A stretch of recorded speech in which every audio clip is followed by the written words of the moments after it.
માંડવી પાતાળેશ્વર મહાદેવ જમીન વિવાદ અંગે સ્વામી દીપ્તાનંદજી મહારાજનો ધારદાર ઇન્ટરવ્યૂ.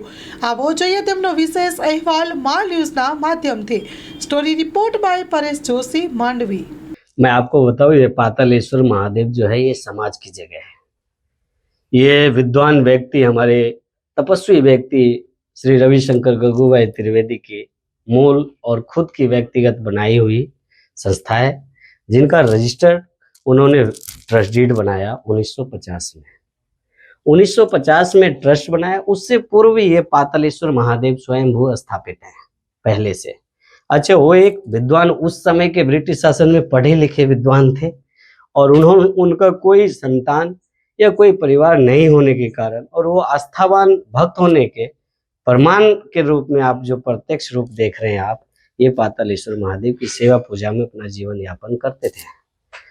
ट्रस्ट पातालेश्वर बनाने के बाद उन्होंने साफ साफ ट्रस्ट में जाहिर किया कि मेरा कोई भी संतान नहीं है, मेरा कोई परिवार नहीं है, मेरा कोई संपत्ति वारिसदार से नहीं आया है, स्वयं की मेरी व्यक्तिगत संपत्ति है. रेवेन्यू रिकॉर्ड, ये जो सर्वे नंबर आज के डेट में आप देख रहे हैं, ये पूर्व समय में नहीं था. उन्होंने खेत के नाम से, स्थान के नाम से जाने जाते थे. तो ये महादेव वाड़ी, भंडारवाड़ी के नाम से जाना जाता था. और ये वही संस्था है जो भंडारवाड़ी और महादेववाड़ी के नाम से जाना जाता है. इसके साइड में जो आपने एपीएमसी प्रेजेंट में आप देख रहे हैं, ये लक्ष्मीवाड़ी और शंकर निवास के नाम से जाना जाता था. 8 एकड़ जमीन ये है और 4 एकड़ 28 गुट्ठा इनको बेचा गया है. तो ट्रस्ट बनाने के बाद उन्होंने 52-53 तक जब खुद चलाए, उसके बाद उनके जीवन का बहुमूल्यता ये रहा कि उनके विवेक में ये आया कि मेरा आगे पीछे तो कोई है नहीं. तो फिर उन्होंने यहां से लेकर के बॉम्बे तक की सारी संपत्ति का रजिस्टर्ड डॉक्यूमेंट वापस रिटर्न फिर से बनाया. ट्रस्ट डीड बनने के बाद वापस रिटर्न बनाया और एज ए मैनेजिंग ट्रस्टी वो खेत वेत भी लेते थे तो सबके लिखान देते थे, क्योंकि वो पढ़े लिखे थे और नोटरी करवा के रखते थे. तो नानी रायन में हमारा खेत है, 52 की लिखान आज तक मेरे पास है, जबकि वो आज भी ट्रस्ट में पीटीआर में नहीं चढ़े, फिर भी as a managing trustee Ravishankar ने स्वयं उसे लिखान में देते थे कि इतना खेत दिया करने के लिए, ये दिया. वो सब आज भी है. तो व्यवस्थित जो पढ़े लिखे लोग थे, तो उन्होंने 53-54 में समथिंग उन्होंने एक रजिस्टर और डॉक्यूमेंट बनाया, जिसमें उन्होंने जाहिर किया कि मेरी अपनी जो संपत्ति है बॉम्बे, मांडवी, ये जो संपत्ति मैंने ट्रस्ट डीड बनाया है, उसी ट्रस्ट में मैं सारी संपत्ति अर्पण करता हूं. उन्होंने सारी संपत्ति अर्पण कर दिया. उन्हें क्या पता था कि षड्यंत्र करता उसके पीछे साजिश कर लेंगे. उन्हें मालूम नहीं था, क्योंकि वो बुद्धिजीवी व्यक्ति प्रतिष्ठा के लिए जीवन यापन करता है और प्रतिष्ठा के लिए जीते हैं. उसके बाद षड्यंत्र उनके रविशंकर गगुभाई त्रिवेदी के पास गोविंद जी त्रिवेदी मुनिम के काम किया करते थे. उसके ही बच्चे ये महेश गोविंद त्रिवेदी, भगवान जी गोविंद त्रिवेदी, मुकुट गोविंद त्रिवेदी, बाबूलाल त्रिवेदी और रमा लक्ष्मी, ये सारे उसके नन्हे नन्हे छोटे छोटे बच्चे उन्हीं के काम करते करते पैदा हुए वहीं पे और वहीं पे पले बड़े, आगे बढ़े. उस समय ये 20, 22, 23 साल का महेश गोविंद त्रिवेदी था. जब उन्हें पता चला कि ये सारी संपत्ति ट्रस्ट को अर्पण कर दिया, तो इनके मन में पाप जगा कि आखिर ऐसा क्या हुआ. तो उन्होंने बोला अब इसका निराकरण क्या निकलेगा. तो उनकी साजिश शुरू किया. उस समय से उनकी ट्रस्ट के प्रति भाव पवित्र होने के उद्देश्य को उन्होंने षड्यंत्र बनाया और वो षड्यंत्र से वहां से शुरू किया. उसके बाद 56 में आते ही उन्होंने नासिक में उसकी गला घोट के हत्या कर दी. यदि आप मानते हैं कि परमात्मा है, तो मैं सच और महादेव के साक्षी में कहना चाहूंगा कि महादेव ने स्वयं अंतरात्मा में चेतनभूत ये सारा रूप निराकार इस दुनिया में उन्होंने अपना साकार, ये सारा दुनिया षड्यंत्र हमारे को विवेक से ध्यान कराया होगा. तो दावे के साथ नहीं, कागज और एविडेंस के आधार पे कहना चाहूंगा कि इन्होंने उनकी गला घोट के नासिक में हत्या कर दी और लावारिस मौत दिखा करके उसको छुपा दिया, जिसकी मैं आज छानबीन कर रहा हूं. 2 सालों से छानबीन कर रहा हूं, तो डॉक्यूमेंट के आधार पे ये सब चीजें सामने आ रहा है. उसके बाद जब वहां से बात नहीं बनी, तो उनकी पत्नी लाभ कुंवर बहन की 57 में आकर के यही गोदरी फलिया में रहते थे। वो भी ट्रस्ट की संपत्ति है। यहाँ मकान है गोदरा फलिया शहर के बीच में, वो भी संपत्ति ट्रस्ट के अंदर है। वहां रहती थी, इन्होंने वहां पे हत्या किया। जाहिर सी बात है, सोचने वाली बात है। हमने नगर पालिका में दिखाया तो उस समय हत्या हुई। एफआईआर की कॉपी अभी नहीं मिल रही है, बाकी ऑर्डर की कॉपी है सेशन कोर्ट में। जब यहाँ एफआईआर हुआ तो सारे परिवार मिलकर के हत्या किया, धक्का दे के मारा, छाती से खून निकाला, मुंह से खून निकाला। ये सब चीजें पोस्टमार्टम रिपोर्ट के वो नगर पालिका में आज तक भी मरण दाखला में लिखा हुआ नोट चढ़ा हुआ है, एविडेंस। उसके बाद इन्होंने उनकी हत्या की। हत्या करने के बाद सारे माल खजाना का मालिक तो उसके हाथ में चाबी थी। उन्होंने उस समय जो कोई देखने वाला नहीं, करने वाला नहीं, उन्होंने उनको सब परिवार को पुलिस से मिलकर के छुड़वा दिया। अकेला सेशन कोर्ट ने इसको सजा किया। उस समय बॉम्बे हाई कोर्ट, महाराष्ट्र, एक गुजरात हाई कोर्ट नहीं थी, महाराष्ट्र हाई कोर्ट था। और महाराष्ट्र हाई कोर्ट में इन्होंने 58वें षड्यंत्र रचा। रविशंकर के मरने से 25 दिन पहले एक फर्जी बिल बनाता है जिसमें ना तो कोई सिग्नेचर है। अब जाहिर सी बात है, आप सोच सकते हैं, इतनी सेंस की बात है कि जो व्यक्ति खेत और बाड़ी करने के लिए रिटर्न में दे रहा है नोटरी करके, तो वो रजिस्टर बिल करता, रजिस्टर डॉक्यूमेंट करता। लेकिन आज तक महाराष्ट्र से लेके गुजरात तक कोई रजिस्टर डॉक्यूमेंट नहीं है। करने के लिए षड्यंत्र में सफल होने के इनको उद्देश्य दिखाई दिया। इन्होंने 25 दिन पहले एक बिल बनाता है और बिल बना करके उसमें जाहिर करता है और उल्टे सीधे लिख करके वो सारी संपत्ति के लिए वहां मर्डर केस से ये छूट जाता है कि रविशंकर की 2 पत्नी थी, जबकि जीते जी उसने लिखा मेरा कोई धर्म पत्नी न थी, एक ही मारी अखंड सौभाग्यवती पत्नी लाभ कुंवर छे, ना ही मेरा कोई पुत्र छे, ना दत्तक पुत्री ना पुत्र। तो फिर ये बारिश कहां से पैदा हुए? उन्होंने साफ साफ क्लियर कर दिया डॉक्यूमेंट में। वो महादेव ने उनको जैसा विवेक दिया, उन्होंने सारा चीज क्लियर करके गया, क्योंकि उन्होंने जीवन भर मेहनत किया। अब मर्डर हो गई, वहां से छूटा। मुंबई की बेशकीमती संपत्ति थी। उस समय की बॉम्बे राजधानी हुआ करता था, बिजनेस का वो हब हुआ करता था। देश विदेश BISN कंपनी के कैटर्स का काम करते थे रविशंकर, और रजिस्टर लिमिटेड कंपनी कराची में ऑफिस हुआ करता था, और खाने पीने का कैटर्स का काम उनका खुद का था। तो अफ्रीका, आयरलैंड, बॉम्बे, मद्रास, कहाँ उनकी शिप चलती थी और वहां वो जाते आते थे। अब उन्होंने उनकी सब खजाना माल को हड़पने के लिए बॉम्बे में सारा कब्जा कर लिया। बॉम्बे में कब्जा किया, 58 में वो छूट गया। कब्जा करने के बाद वहां जितना दिन चला। इस बीच में जो ट्रस्ट हमारे रजिस्टर पातालेश्वर महादेव सार्वजनिक ट्रस्ट किया, जो आज प्रेजेंट में ये 258 के नाम से है, जो ट्रस्ट बने, उस ट्रस्ट में जो 5 आदमी ट्रस्टी थे, उस समय को भी सुखी संपन्न आदमी थे। तो उसमें एक विद्वान जो थे कामेश्वर ज्येष्ठाराम हरसुख भाई, तो इन्होंने ट्रस्ट को रजिस्ट्रेशन करने के लिए 1960 में ट्रस्ट एक्ट आया। ट्रस्ट एक्ट आया तो इन्होंने एप्लीकेशन फॉर्म किया 61 में किया। और 61 में, क्योंकि 1947 में भारत आजाद हुआ, उसके बाद धीरे धीरे प्रोसेस में, तो कोई भी संविधान चेंज हो तो टाइम तो लगता है प्रोसेस में। तो इन्होंने 61 में एप्लीकेशन किया और 62 में वो ट्रस्ट ने जांच करके सारी संपत्ति ट्रस्ट के नाम पे चढ़ा दी और नंबर ट्रस्ट का रजिस्टर आ गया, ये 258। अब जब ट्रस्ट की रजिस्ट्रेशन आ गई तो यहाँ तक तो कुछ नहीं, बॉम्बे की जो संपत्ति थे उसमें वो सब किराया भाड़ा खा रहे थे उस समय। उसके बाद कंटिन्यू ये ट्रस्ट चलता है और 5 लोग जो थे मिलकर के ये पूर्ति करते आए। महादेव की सेवा चलती रही। सामने इसमें रहने के लिए बंगला था, चौपाल थी, मकान था, कुआं था, गैरेज था, जो प्रेजेंट में ये षड्यंत्र करके जिन पे एफआईआर अभी प्रेजेंट में हो रखा है, इन लोगों ने तोड़ा है, वो भी डिटेल में हम आपको बताएंगे। उसके बाद ट्रस्ट की संपत्ति 1971 में ट्रस्टी कामेश्वर ज्येष्ठाराम ने एक संपत्ति बेचा महादेव की उपयोगिता अनुसार, क्योंकि जैसा ट्रस्ट डीड में उन्होंने उल्लेख किया है कि महादेव को चलाने के लिए जरूरत पड़ी तो किसी को गिरवी भी रख सकते हैं, बेच भी सकते हैं, लेकिन निभाव करते रहेंगे। उसके अनुसार चलता रहा। अब इसकी सिचुएशन शुरू होती है 71 के बाद, और ट्रस्ट के पास ये राजगुरु वीरजी शंकर जी जो थे, ये इनका यहाँ पे लिखान था। ये खेत काम करते थे, खेरुत थे, और यहाँ देखभाल करते थे। वो सब का लिखन रिटर्न में हमारे पास डॉक्यूमेंट है। इन्हें साजिश क्या रचा कि वो खेरुत को पार्टी बनाया कि हम दोनों एक हो जाएंगे और तुम मुझे उसकी पत्नी बना। ऊपर ऊपर गेम खेला। उससे पहले ही राजगुरु को यहां से बाहर कर दिया गया था। उस समय, जिस समय मुकदमा इन्होंने रमा लक्ष्मी ने पत्नी बनने का जो ढोंग रचा, उस समय से पहले, कई वर्ष पहले राजगुरु को खेरुत पद से हटा दी गई थी। कोई और उसके बाद आए।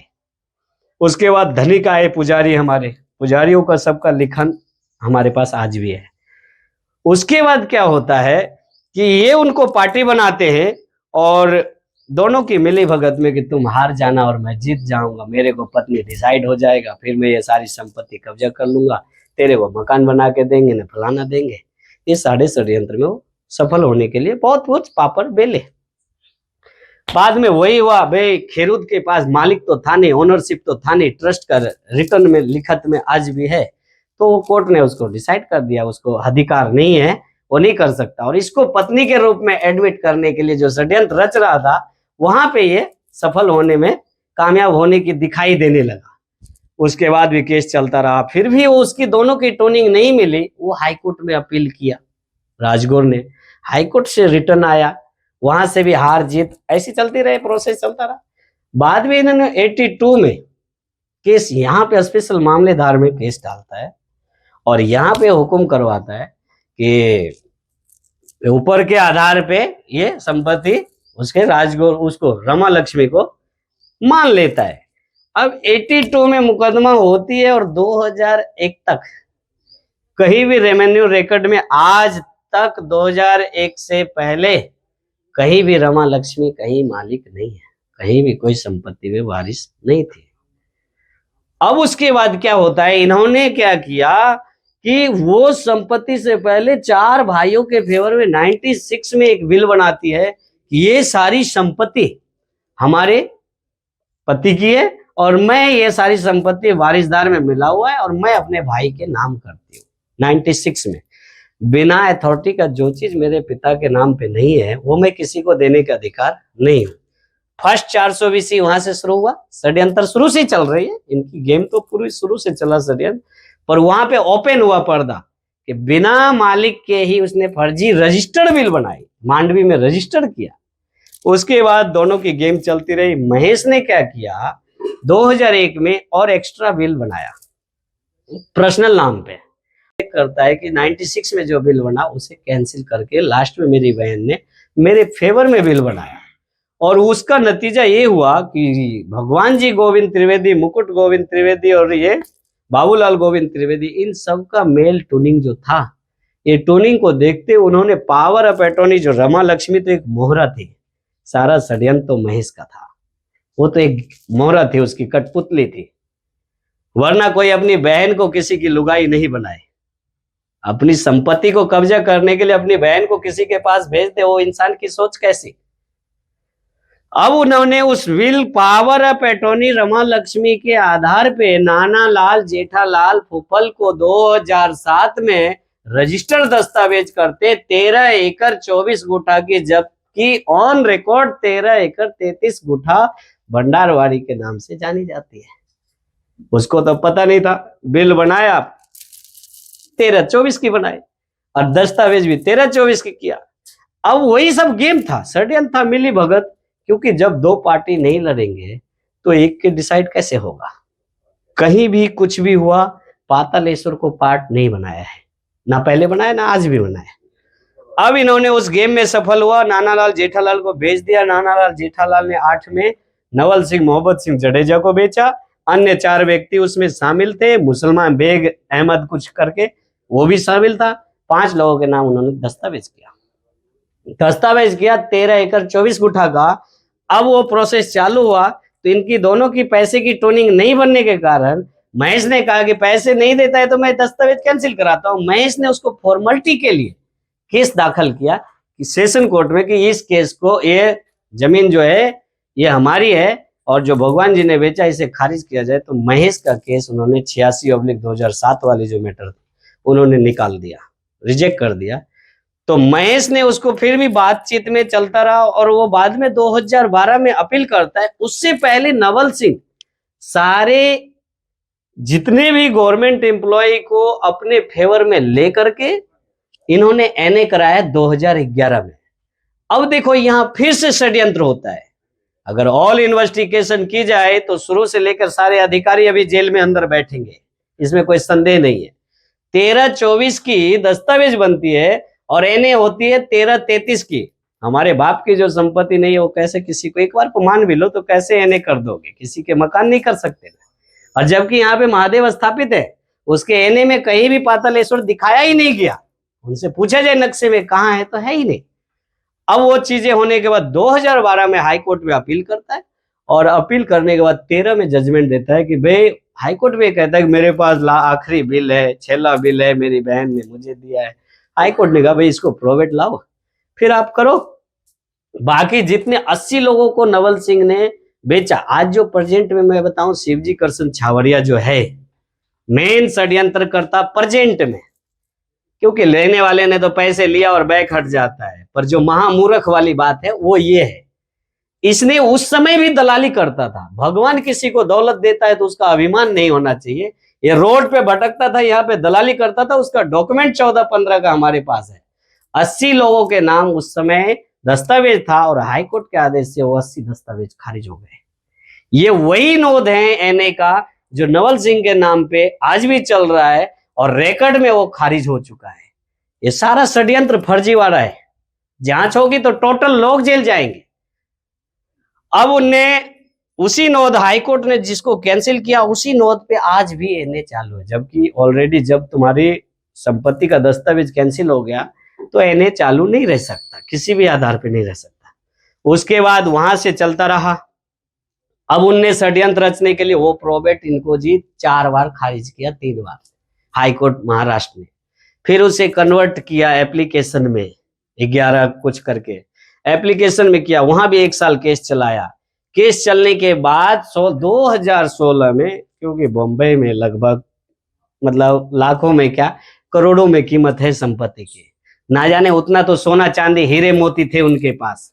तो वो सबका दुरुपयोग करने के लिए ट्रस्ट की संपत्ति का नुकसान किया, वो संपत्ति का दुरुपयोग करने के लिए सब मैनेज किया। और हाईकोर्ट में जब मौके का उनके रिलेटेड जज आए, उन्होंने उसको आउट पास करा लिया 2016 में जजमेंट। जब पास हो गया, अच्छा जजमेंट में कहीं ये नहीं लिखा कि पातालेश्वर महादेव की संपत्ति है, भंडारवाड़ी भी आपको दी जाती है या मालिक बनाई जाती है। मैं आपको बता दूं कि प्रोवेट से हाईकोर्ट ने चालू कोर्ट में कहा, I am not decide to revenue ownership, only satisfied कर रहे कि हम उस परिवार का ये वारिस है। हाईकोर्ट ने चालू कोर्ट में कहा अगर ये सब मैटर है तो ये फ्रॉड एफआईआर कराओ या सिविल में जाओ, ओनरशिप वो साबित करेगा, मैं नहीं करूंगा। वो प्रोवेट के आधार पे इन्होंने क्या किया, सबको मैनेज किया और प्रोवेट के आधार पे इन्होंने वारिसदार में भगवान जी जो सामने लड़ रहे थे, भगवान जी गोविंद त्रिवेदी, नवल सिंह, बताओ हम अपने माँ बाप के हैं संतान तो हमारा नाम तो डाल सकता है, पर गांव का नाम वारिसदार में कैसे डाल सकता है? इन्होंने जो पहले पैसा इन्वेस्ट किया था उन लोगों को भी वारिस बना लिया। महेश, इनको मालूम था कि मैं खेरुद नहीं हूं, इसलिए इन्होंने षड्यंत्र रचा कि खेरुद नहीं हूं तो ये संपत्ति मेरे नाम पे नहीं आ सकता, इसलिए नवल सिंह के नाम पे इन्हें चालू रखा। ये सारा गेम बनाया, षड्यंत्र रचा, उसमें ये कामयाब। खैर अब आगे नहीं होंगे, अभी तक हो रहे थे। अब उन्होंने षड्यंत्र में कामयाब हुआ, वारिसदार सारे भगवान जी की लड़की अपना सब जो भी था सबके नाम डाला, पूरे गांव का। वहां तो छोड़ो मुसलमान का भी नाम डाला, जैसे उसकी माँ ने उसे पैदा किया उसका भी नाम डाला। नाम डालने के बाद वारिस बना दिया। वारिस बनाने के बाद मामला हुआ कि अब ये प्रॉपर्टी बेची जाए। जिसकी सोच घटिया हो उसकी उन्नति कभी निश्चित नहीं होती और वो बैकफुट पे ही आता है, क्योंकि घटिया समाज के लिए उन्होंने जिसने दान दिया। 2022 में एक पावर ऑफ अटॉर्नी बनाता है अभिषेक महेश त्रिवेदी के नाम। अभिषेक महेश त्रिवेदी के नाम पे पावर ऑफ अटॉर्नी बनाता है और ये संपत्ति ये शिवजी करसन छावरिया, अभय कुमार मलय कुमार, अनिल मित्तल शाह, अमृतबेन कार्तिनाथ रावरिया और निखिल चतुर्भुज दामानी, ये 5-6 लोगों के नाम रजिस्ट्री करते हैं। 100 रुपए की चीज है। ध्यान देना, ये वही शिवजी करसन छावरिया है जिन्होंने 2015 में यहाँ दलाली करता था, इस प्रॉपर्टी में ही बेचता था, पब्लिक को बेवकूफ बनाया पहले, जिन्होंने वही सामने फिर प्रेजेंट में आया।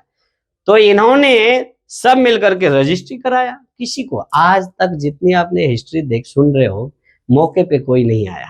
ग्राउंड पे पातालेश्वर महादेव ट्रस्ट है आज तक।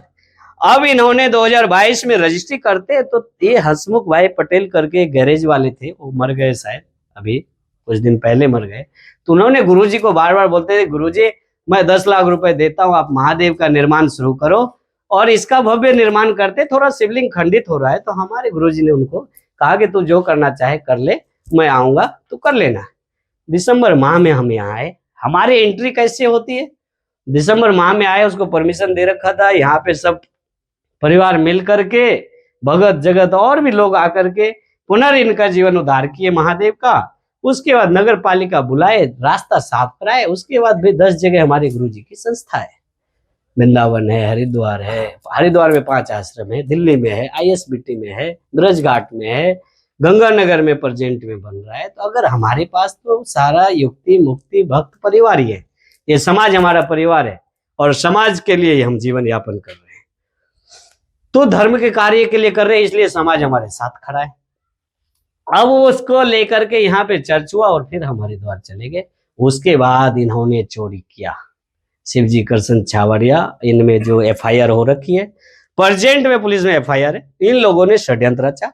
हमारे पुजारी था, इसको बहका दिया। भाई हर किसी की अपनी उमंगे हैं, हर किसी अपने मस्ती में रहता है। इनको डाइवर्ट किया, ले तू क्या है, दारू का बोतल ले जा, 3-4 दिन के लिए गायब। इनने तो खेल कर दिया और यहाँ पे सारा चोरी कराया। किसी ने मौके पे बताया नहीं, बाद में पता चला किसी अन्य आदमी से, तो हम वहां से भागे भागे आए, पुलिस को एप्लीकेशन दिया। मालूम पड़ा जो पटेल ने स्वयं अपने मुंह से स्वीकार किया कि यहाँ एक चौहान था PI, जो मौके पे ग्राउंड पे रोका। उन्होंने बोला मेरा तो 10 लाख रुपए मैंने उसे दिया, और चौहान ने कहा कि ये सिविल मैटर है, FIR दर्ज नहीं होगा। उल्टा हमारे गुरुजी महामंडलेश्वर पद पे स्थापित है, उनको इन्होंने बदतमीजी किया और बाहर कर दिया जैसे कि कुछ हो ही नहीं। और उनको बाहर निकाला तो हमने SP के पास गया। मैं शासन प्रशासन का भी धन्यवाद करूंगा, जिन्होंने ये सत्य को बाहर लाने के लिए हमारे को साथ दिया है। और उन्होंने उसकी इन्वेस्टिगेशन, जब विकास सहाय DGP के पास से इंफॉर्मेशन आया, तब उसकी इन्वेस्टिगेशन दोबारा जांच हुई। और 2 महीने बाद, 2.5 महीने बाद सारे इंक्वायरी ट्रस्ट से करने के, कमिश्नर से रिटर्न लेने के, सब एडवाइस लेने के बाद DYSP ने ऑर्डर किया। फिर SP ने ऑर्डर कर दिया, बागड़िया साहब थे, उन्होंने FIR दर्ज किया और ये DD सिम्पी FIR को आगे बढ़ाए। जांच इन्वेस्टिगेशन बढ़िया चल रही थी। इन लोगों को रुक गया, सब चीज, कुछ नहीं हुआ। यहाँ पे कुछ भी नहीं था। ये जो मकान आप देख रहे हैं अभी प्रेजेंट में, कुछ भी नहीं था 22 तक। उसके बाद पता चला धीरे धीरे, जब इनकी कूटनीति कि मेरे पास तो रजिस्ट्री है, पता है, ये है वो है, फिर हमने छानबीन शुरू किया तो मालूम पड़ा ये तो फर्जी बिल बने हैं, ये हुआ है वो हुआ है। सारे डॉक्यूमेंट को कलेक्ट किया धीरे धीरे, पुलिस को हमने सहायता दी। और उस समय पुलिस के लिए हमने प्रोटेक्शन एप्लीकेशन दिया कि ये संपत्ति कब्जा ना हो जाए, आप प्रोटेक्शन दो मुझे। पुलिस ने लेट प्रोटेक्शन का ऑर्डर किया। भाई ट्रस्ट के पास कोई अरबों रुपए तो पड़ी नहीं है, महादेव है, भगत जगत आते हैं तो हमारी दुनिया चलती है। हराम की कहीं कमाई है नहीं जो करप्शन को मैं आगे बढ़ाऊं, और वो मेरा उद्देश्य और लक्ष्य भी नहीं है। तो वो फीस हमने असमर्थ रहे भरने में, यहाँ नहीं भरे, बीच में हरिद्वार गए, दोबारा इन्होंने कब्जा किया, रातों रात किया। उसके बाद मालूम पड़ा कि इनने प्रोवेट लिया। तो प्रोवेट को कैंसिल कराने के लिए हमने बॉम्बे में FIR, इधर चलता रहा, एप्लीकेशन दिया, उधर हमने प्रोवेट कैंसिल के लिए चैलेंज किया। तो उन्होंने कहा कि भाई यहाँ परमिशन की जरूरत पड़ेगी पहले। लास्ट फाइनल हेयरिंग पे बोलते हैं सामने वाले के विद्वान अधिवक्ता कि ये प्रोवेट तो चलो कैंसिल मान लिया कि इनकी संपत्ति है ट्रस्ट की, पर ट्रस्ट की संपत्ति है तो कमिश्नर का परमिशन होना चाहिए 51 का, उसके बाद ये राइट होता है इनको।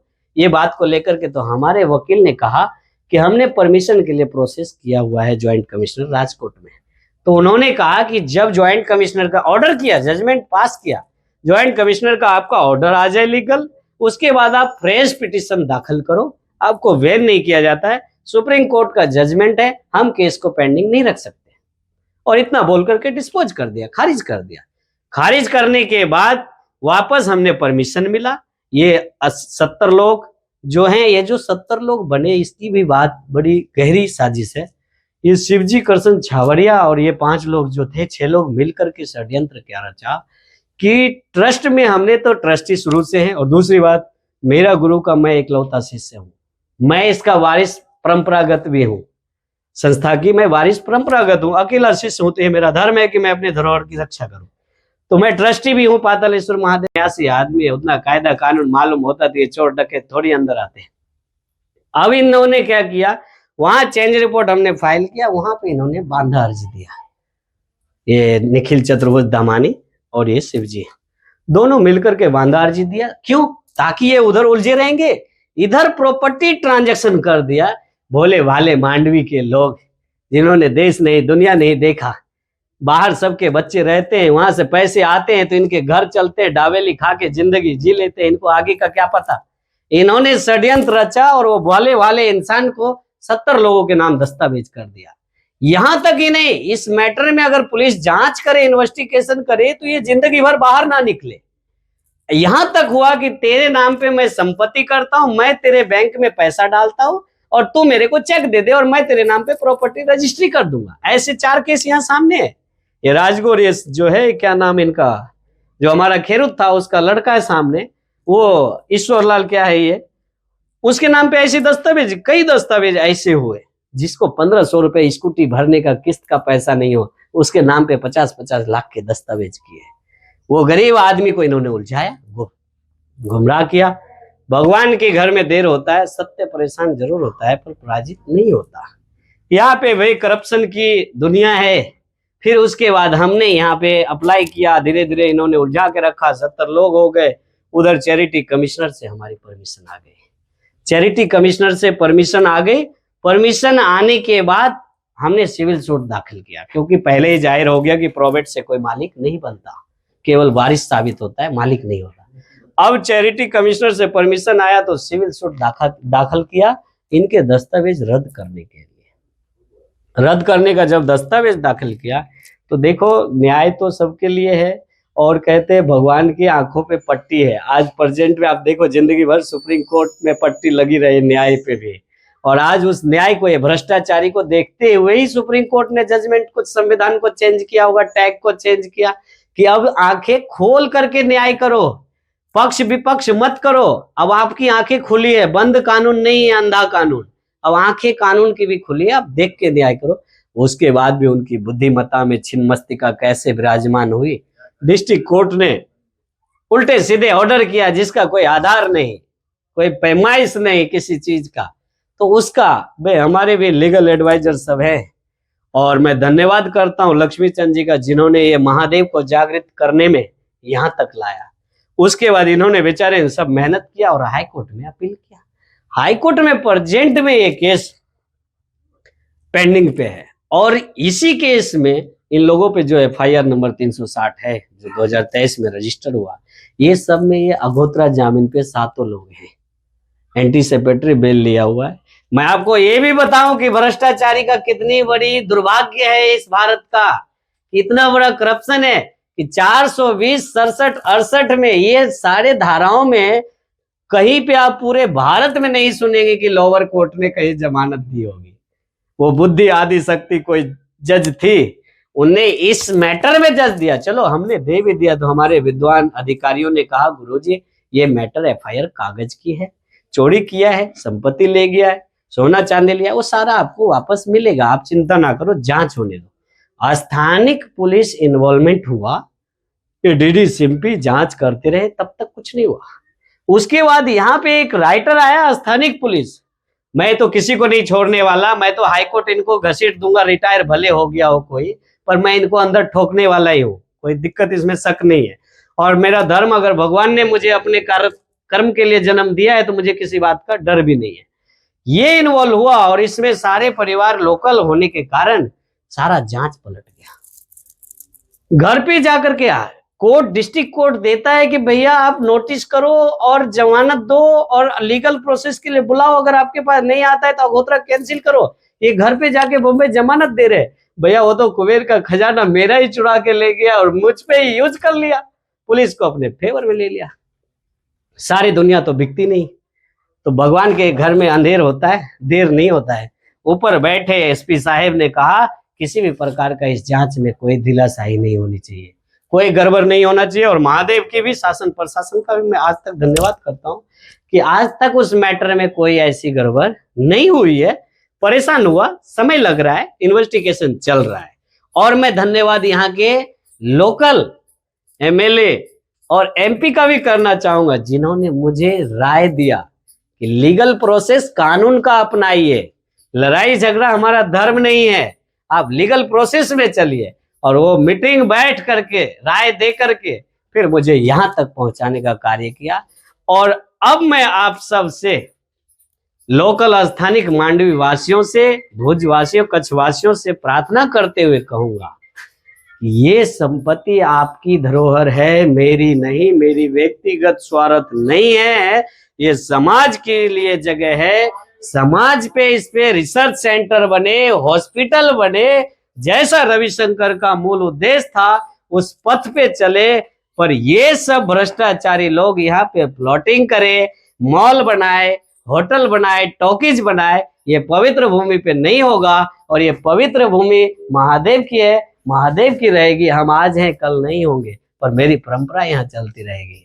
5वीं 6ठी पीढ़ी तो मेरी भी हो गई गुरु के साथ साथ, तो मैं ये परंपरा आगे बढ़ता ही रहेगा। तो स्थानिक लोगों से मैं आग्रह करूंगा कि आप मेरे दुश्मन नहीं है। मेरा दुश्मन पटेल भी नहीं था। हमारे गुरु ने उसे कहा कि आप केवल महेश से अपना पैसा लीजिए और ये स्थान से बाहर निकल जाओ। तुम व्यापारी आदमी बेटा, कहीं भी पैसा डालो और कमाओ, क्यों तुम धर्म के साथ लड़ रहा है, सन्यासी के साथ लड़ रहा है।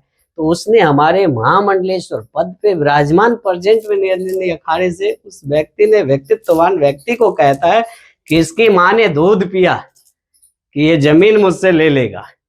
तो अहंकार, तो भगवान कहते हैं ना, अहंकार किसी की नहीं रही, और कहते हैं संतोष चाहिए तो सारा सुख मिलता है। और लोकल स्थानिक लोगों से कहूंगा कि ये प्रॉपर्टी डिस्प्यूट चल रहा है, आप लोग किसी प्रकार का इसमें इन्वॉल्व ना हों, रजिस्ट्रियां ना कराएं, क्योंकि हम किसी को छोड़ने वाले नहीं हैं। और सारे मुद्दा को अगर पुलिस ने नहीं किया, और पुलिस ने नहीं की पूरी इन्वेस्टिगेशन, हमने 2 बार अर्जी दिया कि मुझे पुलिस पे विश्वास नहीं, आप इसको चेंज कर दो, किसी और ब्रांच को दे दो, सीबीआई को दे दो, एलसीबी को दे दो। पर लोकल इन्वॉल्वमेंट, आखिर कौन वह व्यक्ति है जो इन्वॉल्व होकर के हमारी प्रोसेस को रोक रहा है। ठीक है, कब तक रोकेगा, भगवान के घर में देर है, अंधेर नहीं है। हाई कोर्ट है, न्याय है, वो सबके लिए रहेगी, हमारे लिए भी है, आपके लिए भी है, और वो सबके लिए काम करेगा।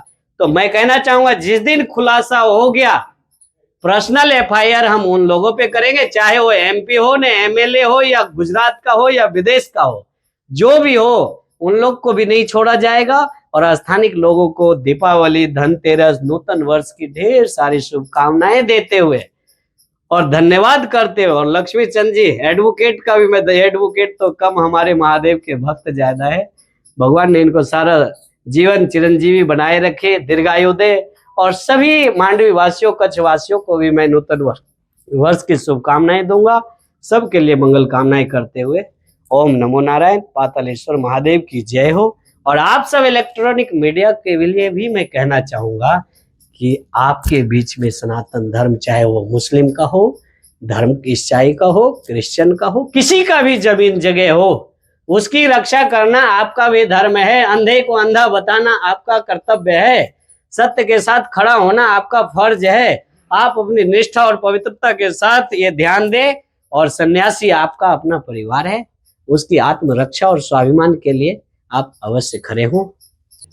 आ ट्रस्टी प्रॉपर्टी माटे अमे charity commissioner Bhuj, charity commissioner Rajkot, high court Bombay, high court Ahmedabad, session court Bhuj तमाम जगह लड़ी लड़ीने अत्यारे हाईकोर्ट अमदावाद में पेन्डिंग है।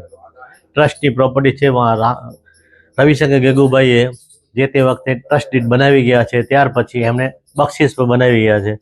જેથી આ મેટર અત્યારે સબ જ્યુડિશિયલ ચાલુ છે. એમાં તો 420, 467, 68 છે એ પ્રમાણે ન્યાય કોર્ટો સજા કરશે જે કાયદાની કલમો હેઠળ. ગૌ સેવા દાન એ જ શ્રેષ્ઠ દાન. તારીખ 29/10/2024 ધનતેરસ આસો વદ તેરસથી હોળી ફાગણ સુદ પૂનમ સુધી બીમાર અપંગ અબોલા જીવોને સવારના શીરો મીઠાઈનું જમણ એક ટાઈમના ₹5100, સાંજના ખોળ ભૂસો અને સૂકો ચારોનું જમણ એક ટાઈમના ₹5100. પાંગડા ઘરના સમસ્ત જીવોને સવારના એક ટાઈમ શીરો જમણના ₹15000, સાંજના ખોળ ભૂસો અને સૂકો ચારાનું જમણ એક ટાઈમના ₹15000. આપના ઘરમાં જન્મદિવસ, લગ્ન દિવસ, વડીલોની યાદોનો દિવસ, આપના ઘરે લગ્ન પ્રસંગે અથવા તો અન્ય શુભ પ્રસંગે માતાજીના નૈવેદ્ય જુહારમાં આપ અબોલા જીવોને જરૂર યાદ કરશો. ભૂતળીનો સૂકો ચારો અને નીલા ચારાની નિર્ણય આવકાર્યો.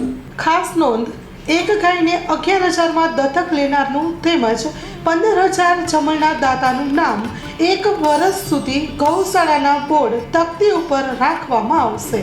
તલકચંદ લીલાધર દેઢિયા, મણિલાલ ભાણજીભાઈ અમૃતિયા, કિરીટસિંહ ખુમાનસિંહ જાડેજા, કલ્યાણજીભાઈ ગાજપરિયા, જીવદયા ગ્રુપ પિયાવા માંડવી, હરિસિંહ ભીખુભા જાડેજા, પોપટલાલ મગનલાલ કુરિયા, વિક્રમસિંહ જીવુભા રાઠોડ. ગૌ સેવા દાન એ જ શ્રેષ્ઠ દાન.